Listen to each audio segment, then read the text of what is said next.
On 21st of July 2014, an Israeli rocket hit the Al-Salam tower in Gaza City and killed, among others, German citizen Ibrahim Kilani, his wife, and their 5 children aged 4 to 12 years. The airstrike was part of Israel's 5-week Operation Protective Edge that killed approximately 1,450 civilians. Israeli judicial authorities so far have refused to investigate the case of the Kilani family.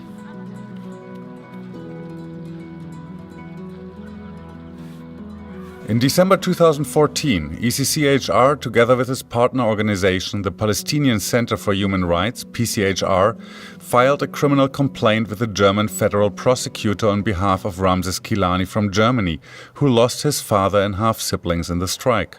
We are very happy that Laila and you, Ramsis, are here, and are looking forward to some words and the statement you want to make. In a public event hosted by ECCHR and supported by the Bertha Foundation, Ramsis Kilani explained his motivation and expectations. First of all, thank you all for being here.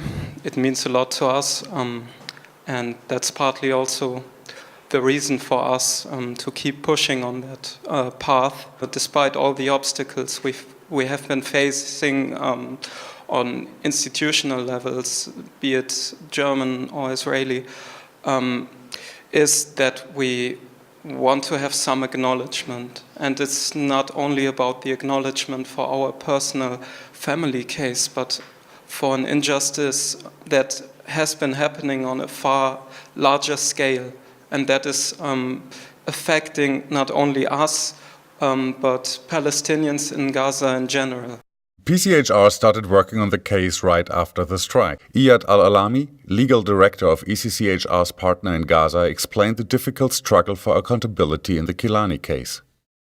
As PCHR, so Palestinian Centre for Human Rights in Gaza, since 20 years you have been representing hundreds, if not thousands, I guess thousands, of victims of the Israeli military operations. It would be good if you can briefly describe how the Palestinian Centre for Human Rights works and what are the main obstacles and problems that you encounter in your access to justice cases.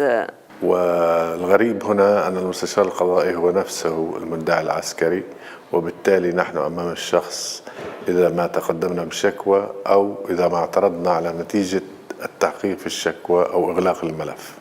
Given the lack of accountability in Israel, the primary goal of submitting the criminal complaint in Germany is to ensure an adequate legal response by initiating investigations.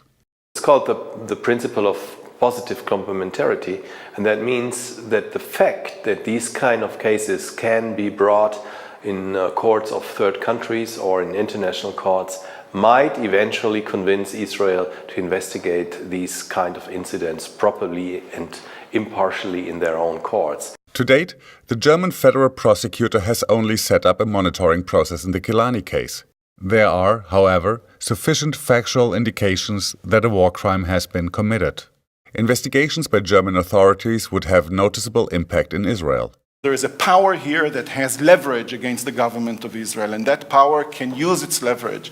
And in cases that I've litigated on behalf of British nationals and American nationals, the governments have intervened in order to secure reparations and to secure acknowledgement, and in other cases, not my cases, even an apology. The German Federal Public Prosecutor must finally make use of available tools for international mutual legal assistance. So what happens here right now is that Germany asks Israel for legal cooperation, and that is pending and pending and pending and pending and pending and pending. In general, action by the German prosecutor in the Kilani case would send a message that these kind of crimes, no matter where they are committed, will not go unpunished, that they will have legal consequences. ولذلك نحن نؤمن بأنه هذه هي الطريقة الوحيدة للحصول على وقف العنف، ولنا تجارب كثيرة في أكثر من بلد أوروبي استخدام التشريع الدولي، والتي كانت في نهاية المطاف هي الحصول على نتائج، ولكن يتدخل المستوى السياسي والتشريعي لتغيير القوانين والأنظمة التي تحول بيننا وبين الحصول على إنصاف الضحايا.